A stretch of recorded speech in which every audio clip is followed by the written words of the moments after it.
அரசாங்கம் கடனா வாங்கிக்கிட்டு இருக்குன்னு எல்லாரும் சொல்றாங்க. கடன் வாங்குறதெல்லாம் தப்பு இல்லைங்க, நாம வாங்காத கடனா. உங்களுக்கு எவ்வளவு கடன் இருக்கு, உங்களுக்கு எல்லாத்துக்கும் கடன் இருக்கு.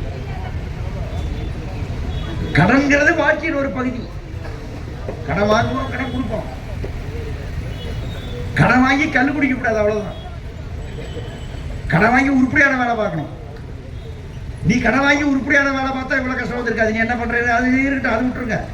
சரி, கவர்மெண்ட் கடன் வாங்குது, வாங்குங்க, ஒண்ணு தப்பு இல்லை. எங்களுக்கு சேர்த்து வாங்கு,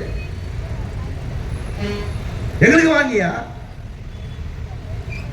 நீ என்ன பண்ற தெரியுமா, கிரெடிட் சொசைட்டில போய் நான் கடன் வாங்குறதுக்கு இருக்கிற வாய்ப்பையே கற்றுட்டு இருக்கிற பாய். நீங்க பணம் கட்டாதானே அங்க போய் நான் கடன் வாங்க முடியும். துறை அப்பதான கடன் கொடுப்பாரு. ஏய், பணம் வரலன்றாரு, வீடு முடிஞ்சா போறாரு,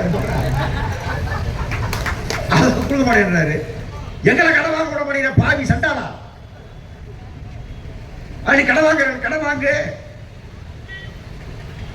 அந்த கடனை வாங்கி ஒரே அடியா முடிச்சிரு. எங்க கடனை முடிச்சிரு. கடனை முடிக்கிறேன்னு வச்சுக்கங்க, நாங்க கணக்க முடிச்சிருவோம். பார்க்கலாம் எப்படி கடன் ஓட்டுறா, என்ன சமாச்சாரம் நாங்க பார்க்கலாம். என்னங்க நீங்க நினைச்சிருக்கீங்க, நாங்க கணப்பயல்களாக இருக்கிறோம். நாங்கெல்லாம் ஒரு வருஷம் பார்க்கலாம், 2 வருஷம் பார்க்கலாம், ஒரு நாள் பார்க்கலாம், 2 நாள் பார்க்கலாம். கொஞ்சம் கொஞ்சமா நம்ம அதுக்கப்புறம் ஜனங்களை பத்தி கவலைப்பட வேண்டியிருக்கு. மற்ற போன வேலை நிறுத்தம் என்பது பவர்ஃபுல் வேலை நிறுத்தம். பொங்கல் என்பது குறுக்கே வந்து விட்டது என்று அவர்கள் சொல்லி அதனால வந்தது, அதனால அது நின்றுது. இல்லைன்னா நடந்திருக்கும். இப்பவும் அதை நோக்கித்தான் நீங்கள் எங்களை தள்ளுவீர்கள் என்றால் நாங்கள் அதை ஏற்க தயார், அந்த சவாலை எதிர்கொள்ள தயார். சிஐடி பொறுத்தவரை அதை விட போறதில்லை.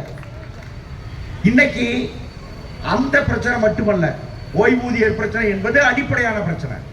ஓய்வூதியருடைய பஞ்சப்படி என்பது அடிப்படையான பிரச்சனை. ரிட்டையர் ஆகிற போதே செட்டில்மெண்ட் வரணுங்கிறது அடிப்படையான பிரச்சனை. இதெல்லாம்